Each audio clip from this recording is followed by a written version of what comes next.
Today we'll be durability testing the new Asus ROG gaming phone. Speaking of games, this video is sponsored by Brawl Stars, a new Supercell mobile game designed for smartphones. Brawl Stars is one of those fast-paced multiplayer games that let you team up with your friends or solo battle against people all around the world, with a bunch of different game modes. It's totally free to download.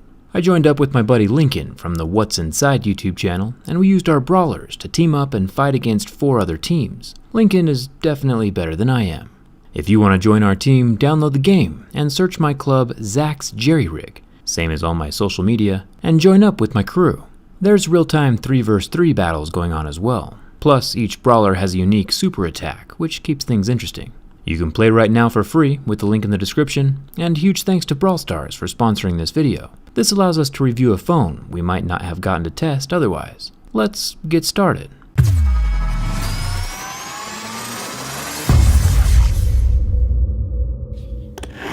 The Asus ROG phone. Asus has been around for a long time, making gaming hardware. ROG stands for Republic of Gamers. Asus is calling this phone a game changer, and they might just be right. Inside the funky looking box we have a charging block and a fancy braided cable, and over here we have a external cooling dock that plugs into the side of the phone. This is going to be interesting. And here is the ROG phone. This looks futuristically stealthy and feels heavy, mostly glass with accent lines, and what's supposed to be a massive built-in exterior heatsink with spreaders and vents. It'll be pretty cool to see this thing from the inside. The outside though is still pretty awesome. There's an eye-catching prismatic shimmer in the metallic silver on the back. I'm excited to see what this phone can handle. Let's start with the scratch test. The point of standardized tests is that we put each and every smartphone through the same situations and see how they compare to each other. Some phones have plastic screens, others are made from sapphire, like Kyocera's latest Android phone. But this guy, like most other flagships, is using Gorilla Glass 5, and we start seeing normal scratches at a level 6, with deeper grooves at a level 7. The Asus ROG phone has the whole face unlocking thing, and front-facing 8-megapixel selfie camera hidden under the front glass. No notch on this phone.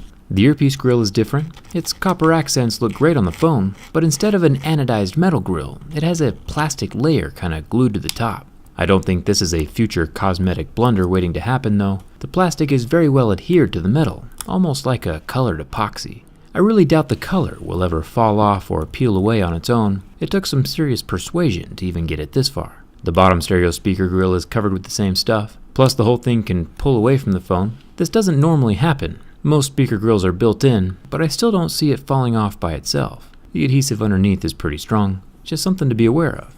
Now the back of the phone is very unique, with this metal-looking growth protruding into the back glass panel. It's one of the more unique-looking phones on the market right now. The sides are made from metal. Over here on the side, we also have a little rubber plug that covers the 2 USB-C ports, which I've already lost. This is where that external aeroactive cooler plugs in, a beastly futuristic-looking accessory for a futuristic-looking phone. Asus says this little guy can cool the surface of the phone by 4.7 degrees Celsius, which is probably a stretch. Yeah, I can feel the fan kick on inside the contraption, but it's also adding a load to the battery. That power draw is going to heat the internals up, while trying to cool down the exterior surface at the same time. Kinda counterproductive. Plus, the underside of the fan is plastic, which is one of the worst thermally conductive materials. Any efficient heat dissipation system would be metal. It's definitely not a heatsink per se, it's more of just a fancy USB fan. I might be biased, but they should also have made this thing transparent. The top of the phone is made from metal, along with the other side, the volume buttons and power button. I'm no expert gamer myself, but it's probably safe to assume that gamers like the option of wireless or corded headphones. So it's nice to see a headphone jack down here at the bottom, next to the USB-C port. Asus has courageously added more ports than anyone could ever want. There is an oddly shaped fingerprint scanner on the back, invincible to my razor blade. Thumbs up for that. This doubles as a trackpad to drop down the notification bar, which is kinda cool.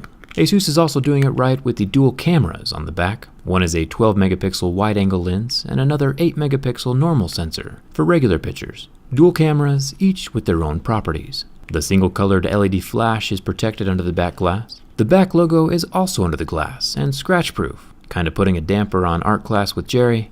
I need Apple to release another iPad. Just like on the Razer Phone 2, this logo actually lights up. Asus has it turn on for notifications or when it goes into its more powerful gaming mode. But also just like the Razer Phone 2, it's pretty dim and best seen in low light environments. Of course, besides raw power, the next most important aspect of a gaming phone is the screen.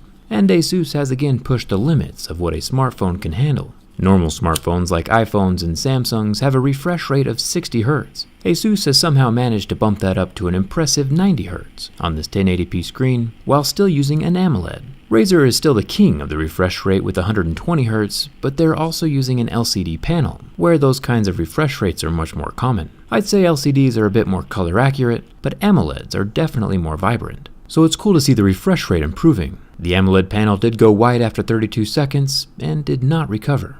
I'm honestly looking forward to the teardown on this one. The copper accents on the back don't appear to fall off, but realistically they are probably just decoration. We'll have to find out from the inside. Sometimes the quickest way inside of a phone is with a bin test. Build quality and structural integrity are always a factor when choosing which mobile device to carry with you for the next few years. The initial flex had some heart-dropping pops associated with the bend, but everything is still working just fine. Bending from the front, we have a minor flex, but no permanent damage. Every time it's bent from the back though, it pops. Not sure why. But the most important thing is it locks out, stops bending, and is still alive, and passes the bend test. Asus has done a good job with this one. If you had to decide between the Asus ROG phone and the Razer Phone 2, which would you pick? I'm curious. Both phones are pretty impressive. Asus is taking the accessory innovation to a whole new level. Hit that subscribe button if you haven't already, and come hang out with me on Twitter and Instagram. Thanks for watching, and I'll see you around.